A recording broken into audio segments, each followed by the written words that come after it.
Olá, bom dia, graça e paz, que Deus abençoe a todos nesta manhã de quarta-feira, que Deus abençoe o seu dia, que Deus abençoe a sua vida poderosamente. Vamos dar início aqui, vamos dar continuidade, o estudo de Amós 7, 8, 9, e eu tenho a certeza absoluta que Deus vai falar com todos vocês.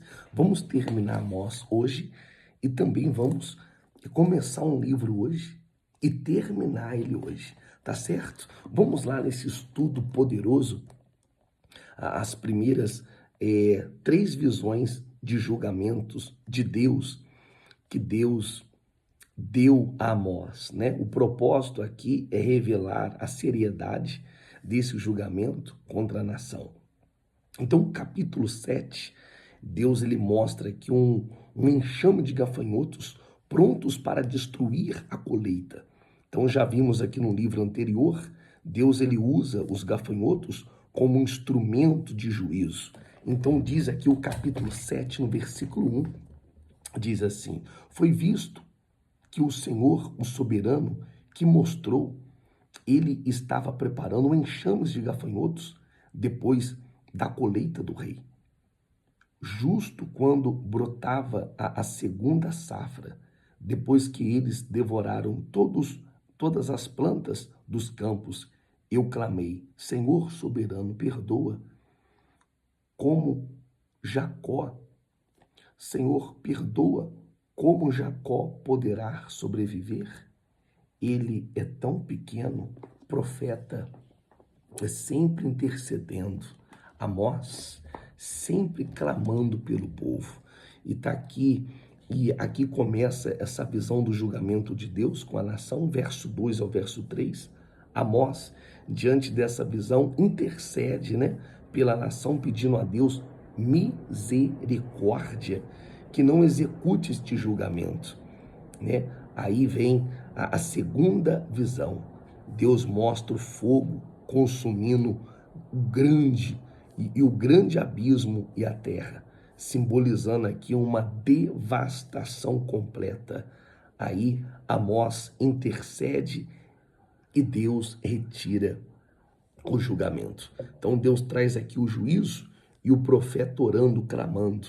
Outros profetas que fizeram isso, e isso é muito interessante aqui no livro de Amós, que outros profetas clamaram, mas Deus não tirou o juízo. Aqui, Deus tirou o juízo, mas aqui Deus ele retira o julgamento. Do verso 4 ao verso 3, vem a terceira visão do plumo, o povo estava fora do padrão. E qual que é o padrão? É o padrão de viver o caráter de Deus e viver pela fé. E nesta visão aqui ele mostra o julgamento que vai ser inevitável. Ele termina com o confronto de Amós e Amazias. Amazias, o sacerdote de Betel.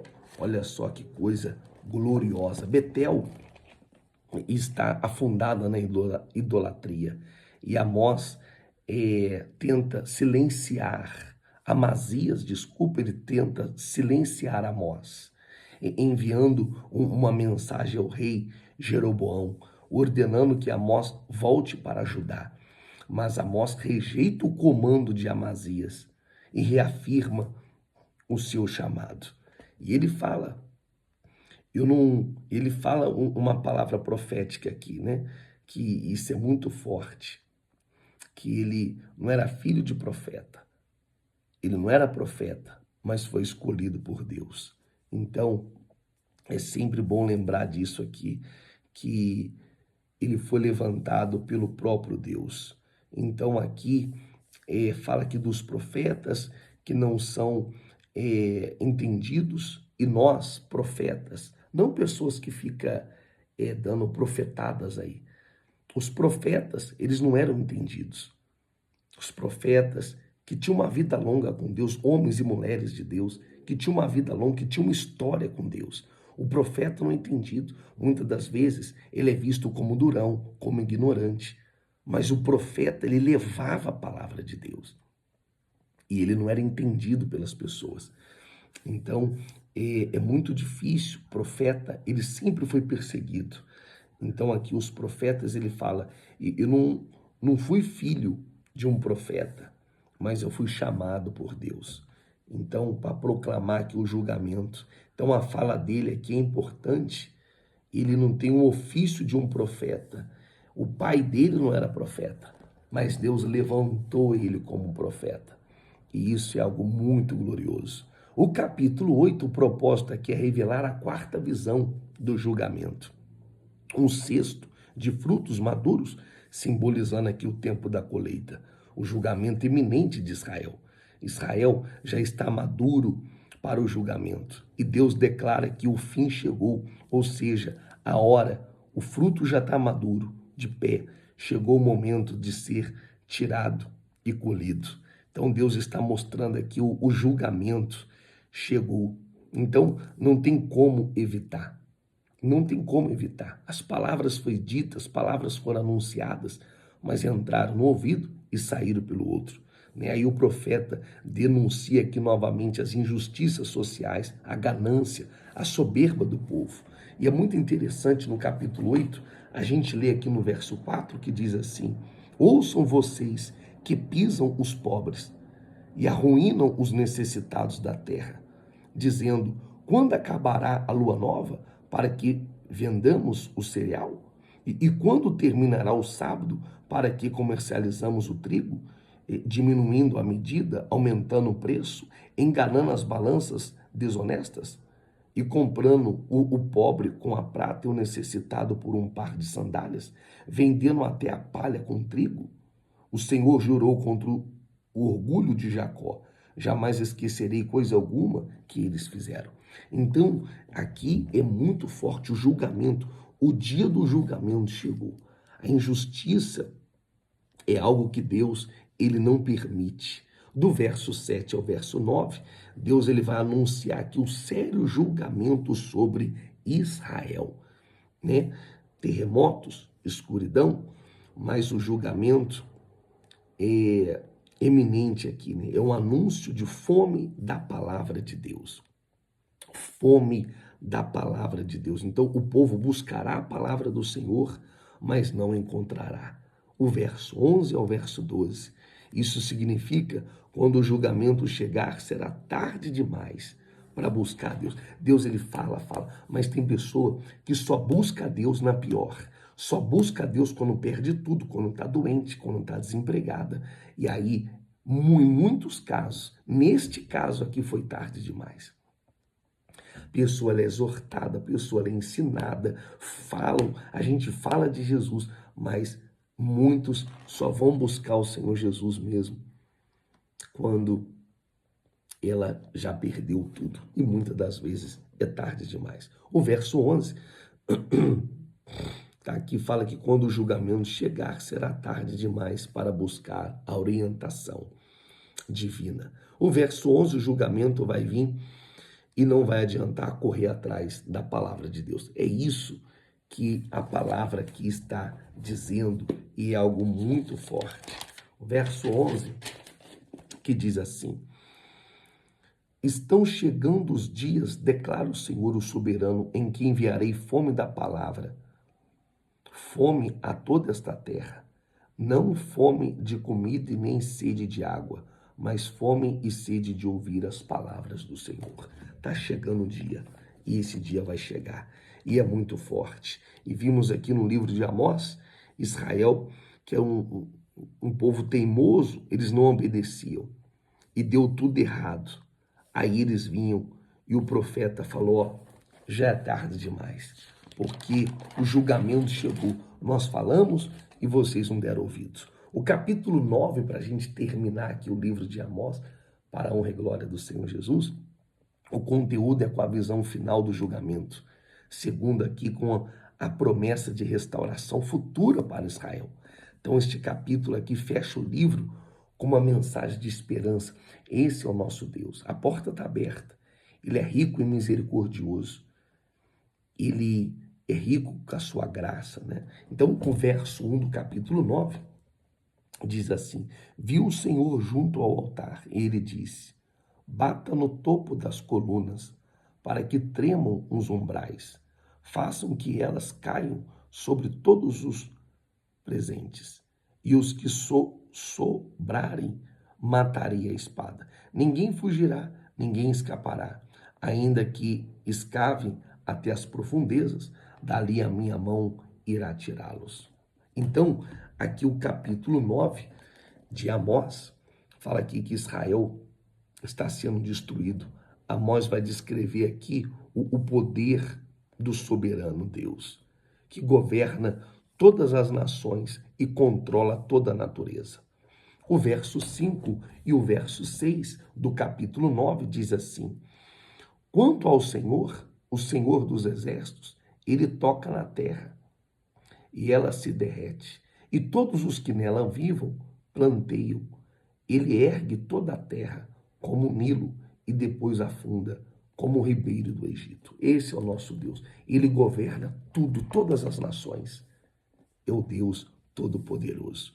Do verso 7 ao 10, embora seja aqui uma nação escolhida, mas não é diferente das outras, né? Porque quanto mais é dado, mais é cobrado. Deus deu tudo para Israel e chegou a hora de ser cobrado. E por isso, entre o julgamento sobre ela, vai ser severo sobre o povo de Israel. Por conta do quê? Por conta da desobediência. Então, o verso 11, o tom ele muda.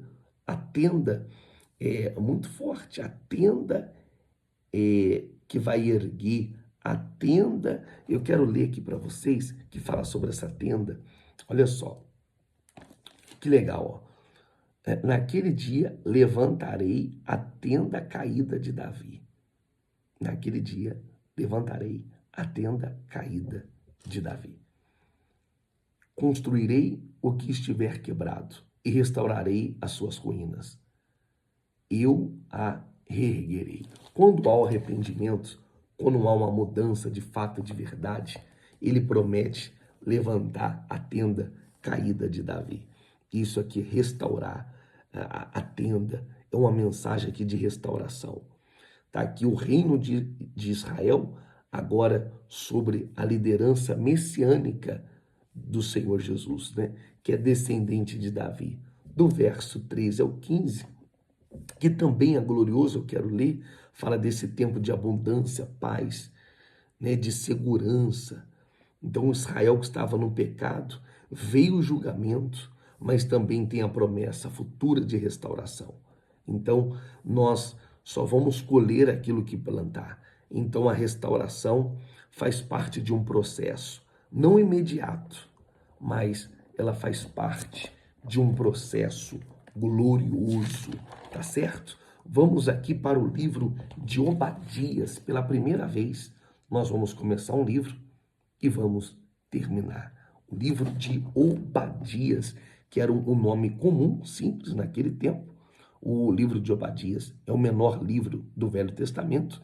Então nós temos dois Obadias aqui conhecidos. Um é o profeta Obadias e o outro o servo que cuidava do celeiro, né? Então a mensagem aqui principal de Obadias aqui fala de Edom, o povo da descendência de Esaú, irmão de Jacó, porquanto isso está relacionada a Israel, né? Quando fala de Edom, não é do povo distante, não, são descendentes de Esaú. Amém? Amém, não amém? Esaú e Jacó, irmãos gêmeos. Jacó, ele nasce, Esaú nasce primeiro, mas Jacó segura o calcanhar do seu irmão. Né? Isso daqui é muito forte, esses irmãos gêmeos, né? Então, ele vende o seu direito de primogenitura, Esaú, para Jacó, aí vem Israel, mas Deus ele fala que no ventre da mãe iria vir duas nações poderosas. E veio essas duas nações poderosas. Então, diz assim no verso 1, no capítulo 1 de Obadias, visão de Obadias, assim diz o soberano, o Senhor, a respeito de Edom. que é a descendência de Esaú. Nós ouvimos uma mensagem do Senhor. O mensageiro foi enviado às nações para dizer: levante-se, vamos atacar Edom. Veja, eu tornarei você pequeno entre as nações. Será completamente desprezado. A arrogância do seu coração tem te enganado. Você vive nas cavidades das rochas e construiu sua morada no alto dos montes. E diz a você mesmo: quem pode me destruir? Assim é a descendência de Edom, né? Que situação. Então, foi feito a casa dele nas fortalezas, no monte, o orgulho de Edom. E você vai ler aqui que o orgulho, né, faz a pessoa ela ser envergonhada. Então, aqui o orgulho levou ele ao engano. Então, a calamidade. E diz a Bíblia, ele falou assim, quem poderá? Como está escrito aqui, né? Veja a arrogância do seu coração. Você que vive nas cavidades das rochas. Aí diz assim, quem poderá me derrubar? Verso 4. Ainda que você suba tal alto como a águia e faça do seu ninho entre as estrelas, dali eu te derrubarei, declara o Senhor.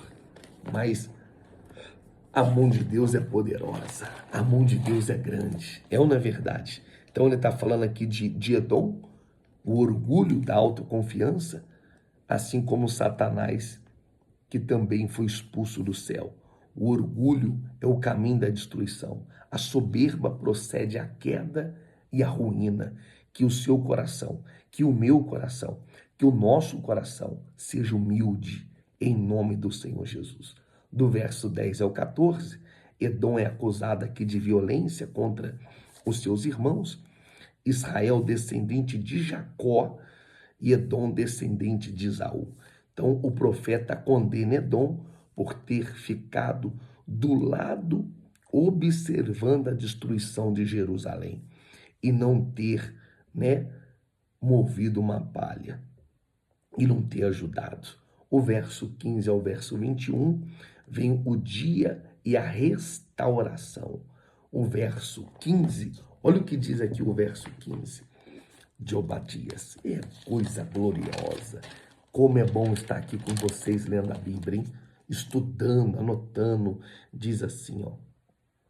Pois o dia do Senhor está próximo para todas as nações. Como você fez, assim será feito a você. A maldade que você praticou recairá sobre você. Assim como vocês beberam do meu castigo, o meu santo monte, também todas as nações beberão sem parar. Beberão até o fim e serão como se nunca tivessem existido. Já era. De Deus não se brinca, de Deus não se zomba. Eu, na verdade, eles plantaram e eles colheram. Tudo tem uma consequência. Tudo tem uma consequência. Por isso que a restauração, ela também faz parte de um processo. Então, do verso 9 ao 14, do 15 ao 21, mas o profeta ele vem com a palavra de restauração. Amém? E isso é muito forte. Então, nós terminamos aqui o livro de Obadias. Amém? Que é o menor livro do Velho Testamento.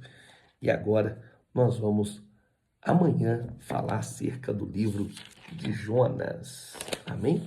Jonas também, que tem 4 capítulos. Daqui a pouco nós estamos no Novo Testamento. Tá certo? Falta bem pouquinho aqui para a gente chegar no Novo Testamento. Vou ficando por aqui, que hoje foi aí 19 minutos, mas eu creio que foi de grande valia. Um beijo no seu coração, Deus abençoe a todos e até amanhã, se o nosso Deus permitir. Lembrando a todos, domingo, Santa Ceia do Senhor, às 9 horas da manhã. Deus abençoe a todos.